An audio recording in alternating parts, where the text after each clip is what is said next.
June 15, 1943, 25,000 feet above the English Channel. German ace pilot Klaus Brenner squinted through his Messerschmitt's canopy at the approaching American formation. 8 P-47s, those fat, lumbering, flying milk bottles the Luftwaffe had been swatting from European skies for months. Brenner smirked. The Thunderbolts climbed like loaded freight trains, maxing out at barely 1,500 feet per minute, while his 109 could dance circles around them in a vertical fight. This would be another easy kill. But as Brenner pulled into his attack dive, something impossible happened.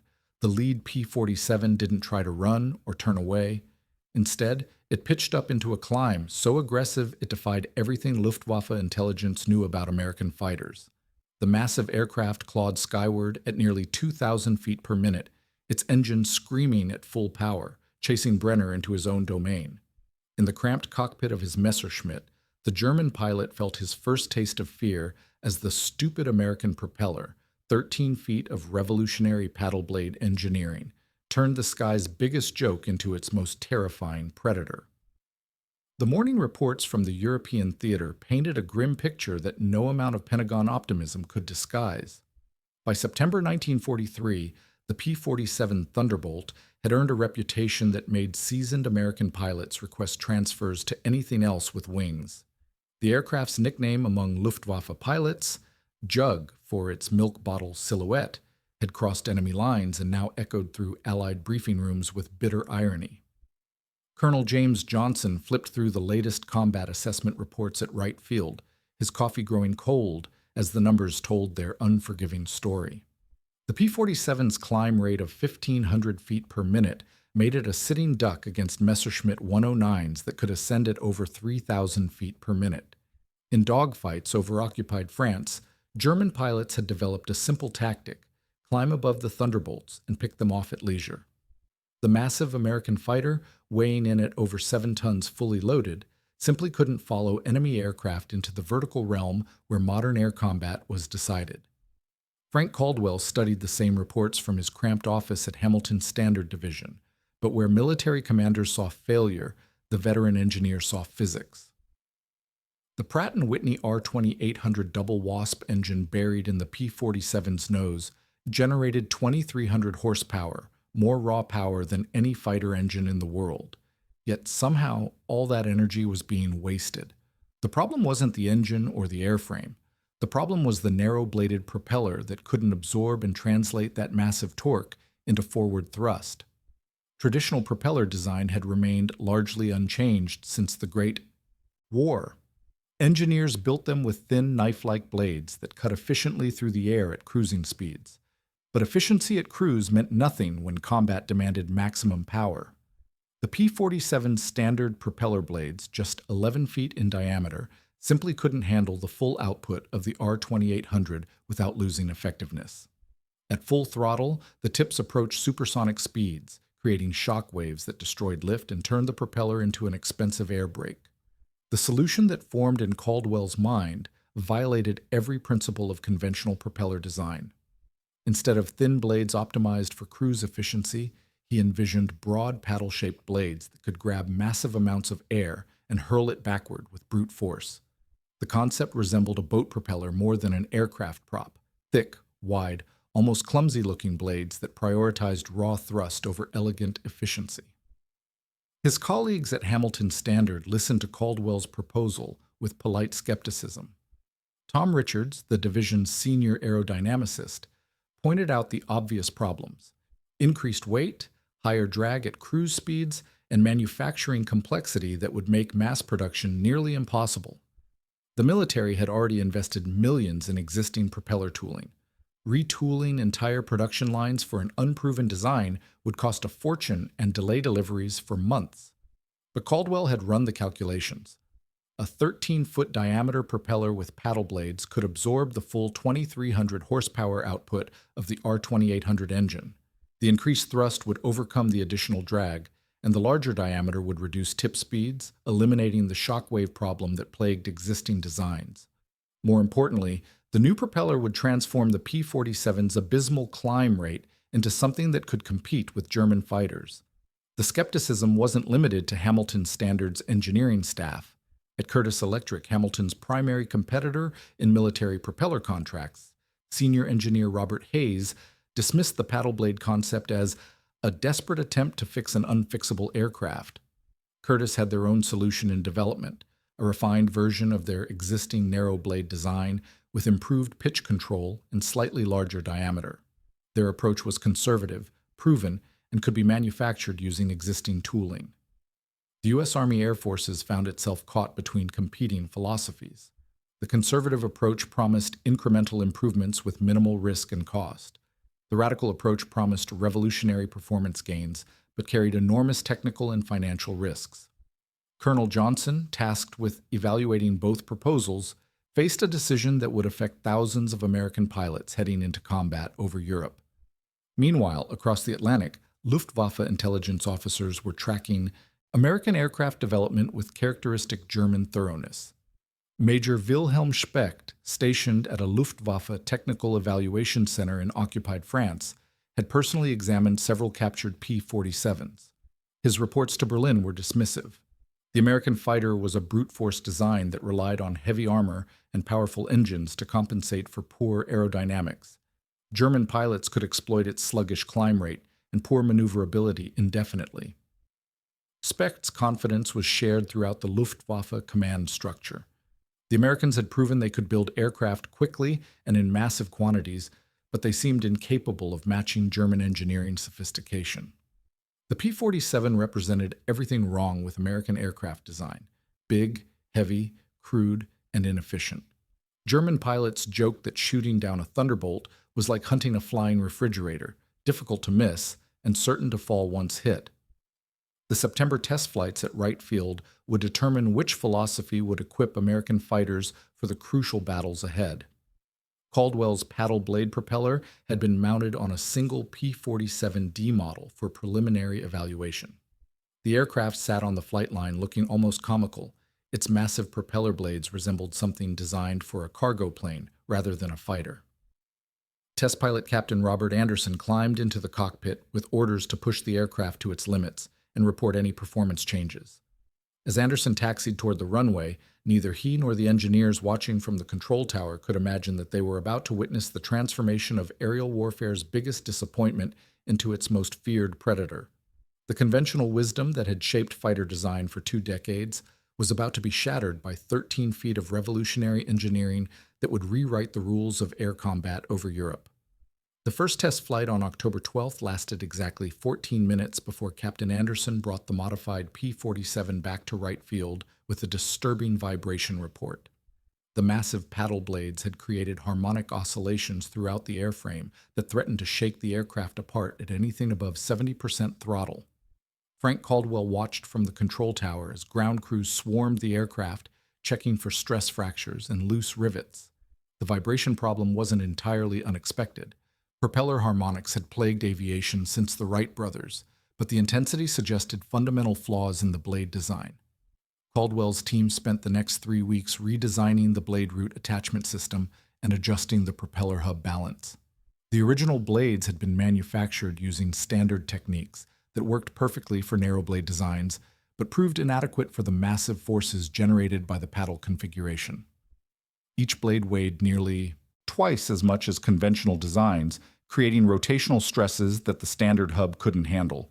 The solution required custom-forged blade shanks and a completely redesigned hub assembly that added another 200 pounds to the aircraft's nose weight. The second test flight on November 5th produced different but equally frustrating results. The vibration problem had been resolved, but the new propeller's performance fell far short of Caldwell's calculations.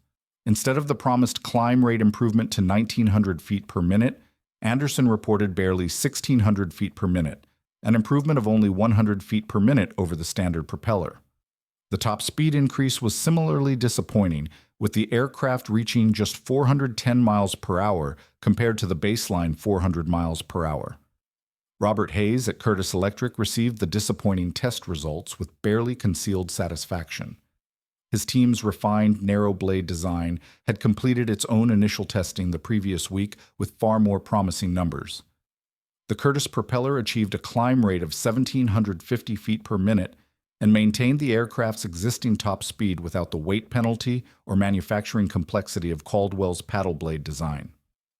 Hayes forwarded his results to Colonel Johnson with a memo suggesting that Hamilton Standard's radical approach had proven itself a costly dead end. But Caldwell suspected the problem lay not with the paddle blade concept, but with the propeller's pitch settings and blade angle optimization. The initial design had been based on theoretical calculations that assumed perfect conditions. Real-world testing revealed that the optimal blade angle for climb performance differed significantly from the angle that produced maximum level flight speed. The P-47's constant speed propeller system could adjust pitch automatically during flight, but the range of adjustment had been calibrated for narrow blade designs. Working 18-hour days in Hamilton Standard's engineering lab, Caldwell's team developed a new constant speed mechanism with twice the pitch adjustment range of existing systems. The modification required extensive changes to the propeller governor and hydraulic controls, but it would allow the paddle blades to operate at optimal angles across the entire flight envelope. The redesigned system could shift from a coarse pitch setting for high-speed cruise to an extremely fine pitch for maximum static thrust during takeoff and climb. The engineering challenges went beyond mere pitch control. The paddle blades' increased surface area created cooling problems for the engine. The larger propeller disc pulled more air through the engine cowling, but the air moved more slowly due to the increased resistance. Engine temperatures climbed dangerously high during extended full-power operations, threatening to damage the R-28. 100 cylinders. Caldwell's team had to redesign the cowling's air intake system and add additional cooling louvers to maintain proper engine temperatures. Lieutenant Colonel Johnson faced mounting pressure from Pentagon officials who questioned whether the P-47 program deserved continued investment. The Boeing P-51 Mustang was showing exceptional promise in early testing, offering performance that surpassed both the standard P-47 and the proposed paddle blade modification. Some officials argued that resources would be better spent accelerating P-51 production rather than attempting to fix the Thunderbolt's fundamental limitations. The third test flight on December 8th finally demonstrated the paddle blade propeller's potential. With the new pitch control system and redesigned cooling, Anderson pushed the modified P-47 through a series of combat maneuvers that would have been impossible with the standard configuration. The aircraft climbed to 20,000 feet in 10 minutes and 40 seconds, a rate of 1,850 feet per minute that approached the performance of German fighters. More impressively, the Thunderbolt maintained this climb rate while carrying full combat weight, including armor, ammunition, and fuel. The speed trials produced equally encouraging results. At 25,000 feet, the modified P-47 achieved 445 miles per hour in level flight, a 45-mile-per-hour improvement over the baseline configuration. The increase came not from reduced drag, but from the propeller's improved ability to convert engine power into forward thrust. At high altitude where air density was reduced, the paddle blade's superior grip on the thin air provided a decisive advantage over conventional propeller designs. But the most significant discovery came during dive recovery tests. The P-47 had always been notorious for its reluctance to pull out of high-speed dives. The standard narrow-blade propeller provided insufficient thrust to overcome the aircraft's massive momentum and weight. Anderson found that the paddle blade propeller generated enough reverse thrust in the fine pitch setting to help the aircraft decelerate and recover from dives that would have been fatal with the original configuration. German intelligence reports from late December painted the modified P-47 as an interesting but ultimately irrelevant development. Luftwaffe analysts noted that the Americans were experimenting with larger propellers on their fighters, but dismissed the modifications as desperate attempts to improve an obsolete design.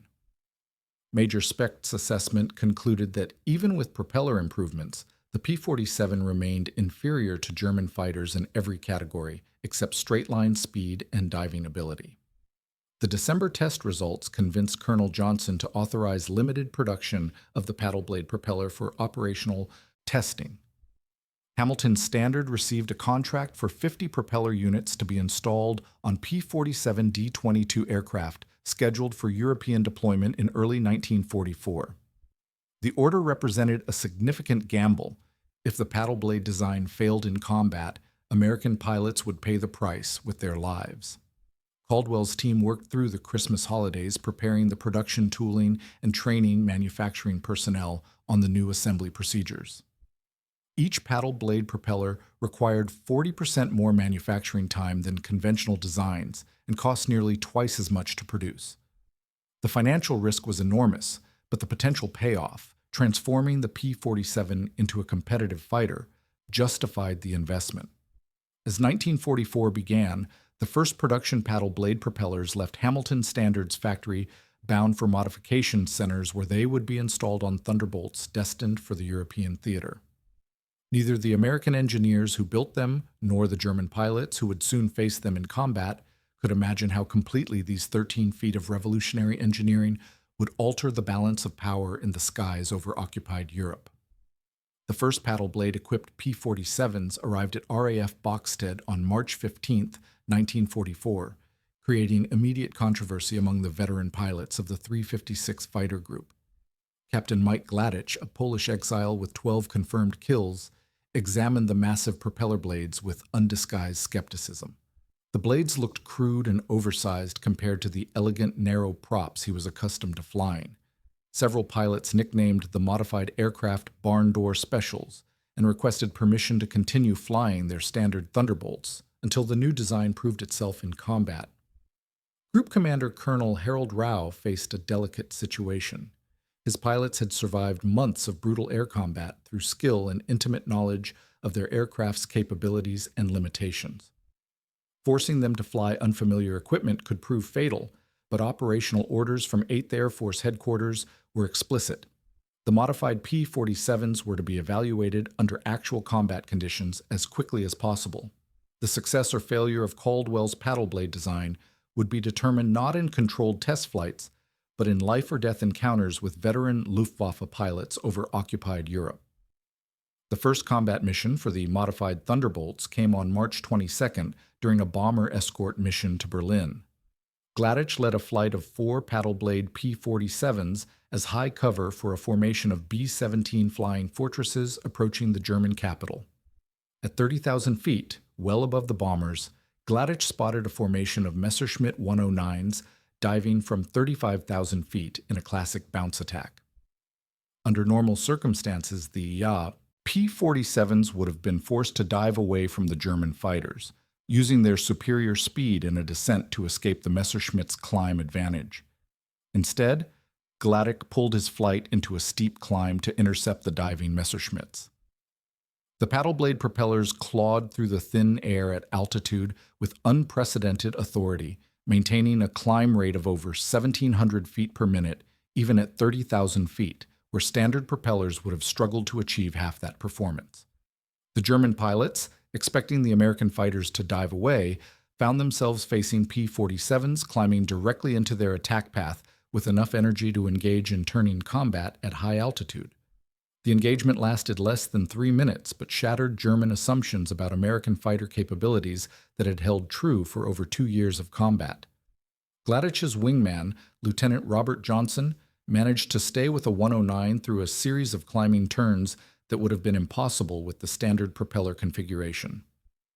The Messerschmitt pilot, Major Hans Dormann, later reported to Luftwaffe intelligence that the American fighter had displayed climb performance equal to German aircraft, a claim that was initially dismissed as combat stress or pilot error.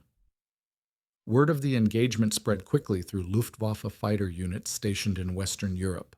German pilots had developed tactics based on the certainty that they could outclimb any American fighter and dictate the terms of engagement from superior altitude. The possibility that P-47s could now compete in vertical maneuvering threatened to invalidate years of combat experience and tactical doctrine. Several group commanders requested immediate confirmation of American fighter modifications from intelligence sources. Major Wilhelm Specht's Technical Intelligence Unit captured its first paddle blade-equipped P-47 on April 2nd when Lieutenant Charles Morrison was forced to crash land near Calais after his aircraft was damaged by flak during a ground attack mission. Morrison successfully destroyed most of his aircraft's sensitive equipment before being captured, but the propeller remained intact for German examination. Specht's initial report described the paddle blades as grossly oversized and predicted that the modification would create more problems than it solved. The detailed technical analysis that followed revealed the sophistication of Caldwell's design. German engineers discovered that the paddle blades incorporated advanced metallurgy and precision manufacturing techniques that exceeded anything in current Luftwaffe production. The constant speed propeller mechanism showed innovations in hydraulic control systems that German designers had not yet developed. Most disturbing was the realization that the Americans had solved propeller efficiency problems that German engineers had considered unsolvable with existing technology. Combat reports from April and early May painted an increasingly grim picture for Luftwaffe operations in Western Europe. American P-47s were engaging German fighters in climbing combat and frequently emerging victorious. The 356th Fighter Group alone claimed 21 German aircraft destroyed during April, with most victories coming from engagements that standard P-47s could never have survived. German pilot losses were mounting as their altitude advantage, the cornerstone of Luftwaffe fighter tactics, began to evaporate. The tactical implications extended beyond individual dogfights. German fighter controllers had positioned their aircraft to attack American bomber formations from above, knowing that escorting P-47s couldn't climb quickly enough to interfere with the bounce attacks.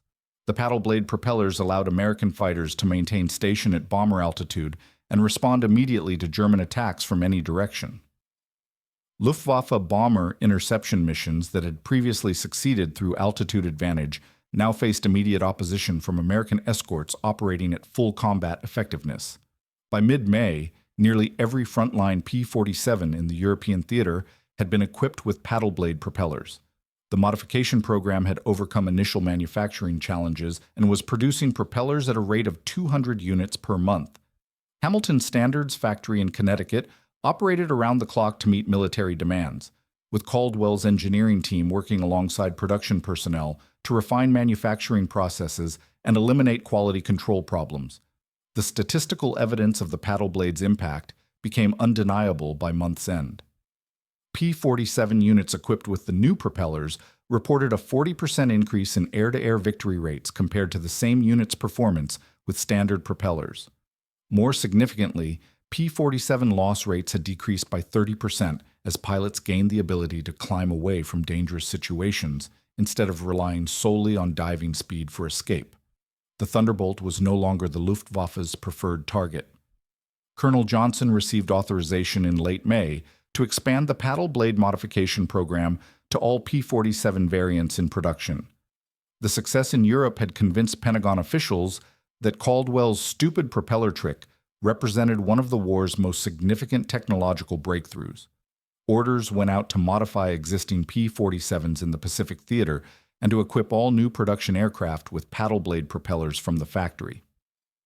German intelligence officers struggled to explain the sudden improvement in American fighter performance to Luftwaffe commanders who had grown accustomed to tactical superiority over Allied fighters.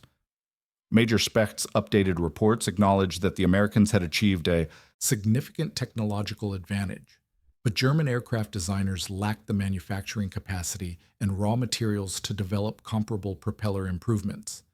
The Luftwaffe would have to face the remainder of the war knowing that their fighters could no longer dominate American opponents through superior climb performance and altitude advantage. The transformation was complete. Frank Caldwell's paddle blade propeller had turned the P-47 Thunderbolt from the Luftwaffe's favorite target into their most dangerous opponent, rewriting the tactical balance of air combat over Europe just months before the D-Day invasion would demand total Allied air superiority. D-Day morning brought the ultimate test of Frank Caldwell's engineering revolution as nearly 400 paddle blade-equipped P-47s roared across the English Channel at dawn on June 6, 1944. The massive air armada tasked with securing Allied air superiority over the Normandy beaches included more modified Thunderbolts than any previous operation, their distinctive broad propeller blades catching the first light of what would prove to be the longest day in aviation history.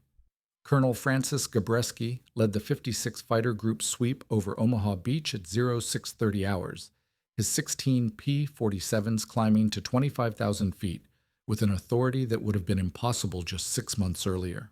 Below, the largest seaborne invasion in human history was unfolding as Allied landing craft approached the heavily fortified French coast. Above, German fighters were conspicuously absent from skies they had once dominated with impunity. The Luftwaffe's response to the invasion revealed the devastating impact of the paddle blade revolution on German tactical doctrine. Oberst Adolf Galland, commanding Luftflotte Reich's fighter forces, had been forced to abandon the altitude advantage tactics that had served German pilots since the Battle of Britain. His fighters could no longer count on outclimbing American escorts to attack Allied bombers from above. Instead, German pilots found themselves forced into low-altitude engagements where the P-47's superior firepower and armor provided decisive advantages. Major Klaus Miatusch's Jagdgeschwader received orders to intercept Allied fighter bombers attacking German positions near Caen, but the tactical situation had fundamentally changed since the paddle blade modifications began appearing over Europe. Miatusch's Focke-Wulf 190s, once capable of climbing above American fighters to dictate engagement terms, now found themselves matched or exceeded in vertical performance by Thunderbolts that could maintain combat effectiveness at any altitude. The morning's first major air battle developed over the invasion beaches when 24 Messerschmitt 109s attempted to attack Allied naval forces supporting the landings. Captain Robert Johnson's flight of 8 paddleblade. P-47s intercepted the German formation at 18,000 feet, climbing from sea level in just under 9 minutes, a rate that allowed them to reach the Messerschmitts before the German pilots could complete their attack runs on the vulnerable ships below. The engagement demonstrated how completely the paddle blade propeller had altered air combat dynamics. German pilots, who had learned to fight by climbing above their opponents, found themselves unable to escape American fighters that could match their climb rate and exceed their level flight speed. Lieutenant Hans Weick, flying his 43rd combat mission, reported that the American Thunderbolts climbed like rockets and maintained pursuit through maneuvers that would have shaken off P-47s equipped with standard propellers. By noon, Luftwaffe controllers were reporting American fighter activity at altitudes previously considered safe havens for German aircraft. P-47s were engaging German fighters at 30,000 feet and winning dogfights through superior energy management rather than the brute force tactics that had characterized earlier Thunderbolt operations. The paddle blade propellers allowed American pilots to trade altitude for speed and then regain altitude quickly enough to maintain tactical advantage throughout extended engagements. The statistical reality of D-Day air operations told the story of Caldwell's triumph in stark numbers. Allied air forces flew over 14,000 sorties on June 6th, while the Luftwaffe managed fewer than 300, a ratio that reflected not just numerical superiority, but the tactical dominance that paddle blade-equipped fighters had established over European skies. German pilots who did engage Allied formations found themselves outmaneuvered by American fighters that could climb, dive, and turn with effectiveness that rendered traditional Luftwaffe tactics obsolete. General der Jagdflieger Adolf Galland's evening briefing to Reichsmarschall Hermann Göring painted a devastating picture of German fighter impotence over the invasion beaches. Galland's pilots had claimed 17 Allied aircraft destroyed during the day's operations, but German losses exceeded 40 fighters, an exchange rate that would quickly eliminate the Luftwaffe as an effective fighting force. The paddle blade P-47s had proven themselves capable of defeating German fighters in every type of engagement, from low-altitude dogfights to high-altitude interceptions.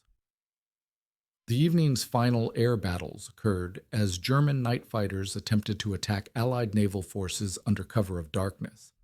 The 8th Air Force had equipped several P-47 squadrons with experimental radar sets for night interception missions, and the paddle blade propellers proved essential for maintaining station with radar-equipped aircraft during complex night maneuvers.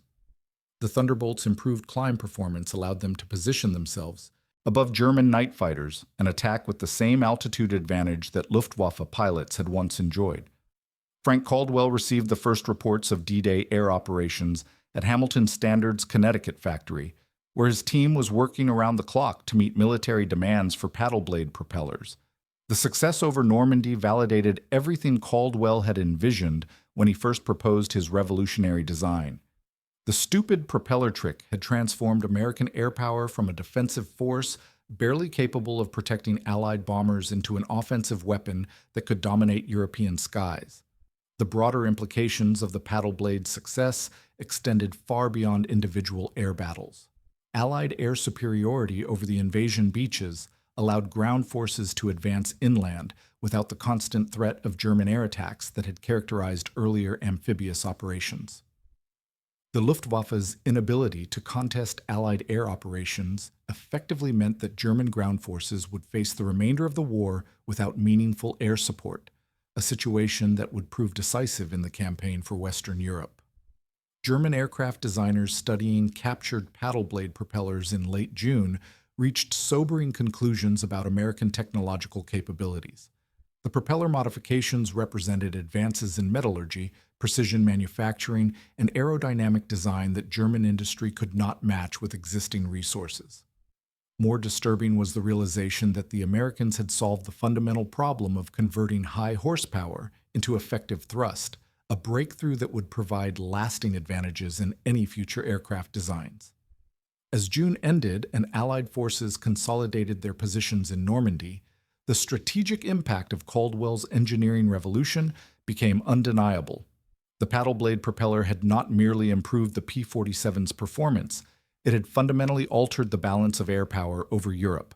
German pilots who had once hunted American fighters with confidence now found themselves the hunted, unable to escape Thunderbolts that could climb faster, fly higher, and fight more effectively than any German aircraft could match. The transformation was complete and irreversible. The aircraft once mocked as a flying milk bottle had become the terror of European skies, and the engineer who designed 13 feet of revolutionary propeller blades had changed the course of the air war over Europe. The Luftwaffe would never again enjoy the tactical advantages that had made German fighters the masters of European skies during the war's early years.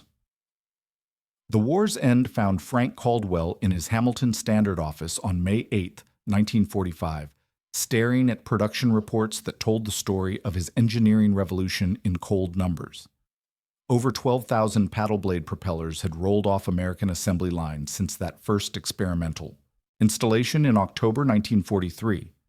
Each one represented a small miracle of precision manufacturing that had required retooling entire factories and retraining thousands of workers to build something that conventional wisdom said couldn't work. Colonel Francis Gabreski's final mission report from the European theater provided the human dimension behind those production statistics.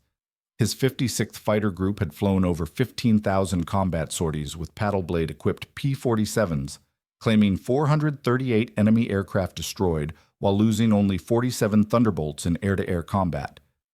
The exchange ratio exceeded 9-to-1 in favor of American fighters, a performance that would have been impossible without the climb rate and altitude capability that Caldwell's propellers had provided.